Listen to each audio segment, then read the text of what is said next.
It is another attempt to make good on a campaign promise made years ago. This is my plan to meet it. A plan to cut carbon pollution, a plan to protect our country from the impacts of climate change. To achieve this, U.S. President Barack Obama says he will not approve the controversial Keystone Pipeline if it will increase greenhouse gas emissions. It's a pipeline that would carry oil from the Canadian tar sands of Alberta all the way to the Gulf of Mexico. Obama is also directing the U.S. Environmental Protection Agency to issue rules to cut carbon pollution from power plants and lead global efforts to work with growing economies like China, India, and Brazil to encourage greater use of natural gas and nuclear power.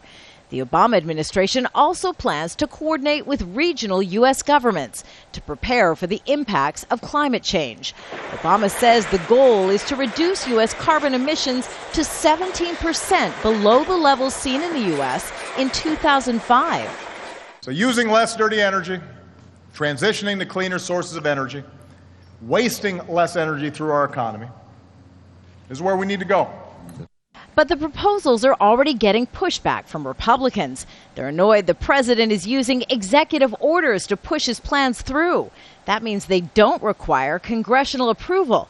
The storms, the droughts, the flooding, the heat waves, the impacts on people.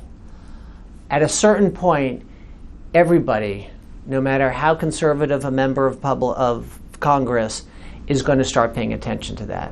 And right now, what Republicans are paying attention to is America's bottom line, arguing the president's plans are too expensive and will cost U.S. jobs. It is a detail left out of the president's speech, which was short on specifics of just how his climate change proposals will be implemented. He said those details will be worked out in the coming year with the goal of finalizing the climate change plan by June of 2015. Kimberly, Halkett, Al Jazeera, Washington.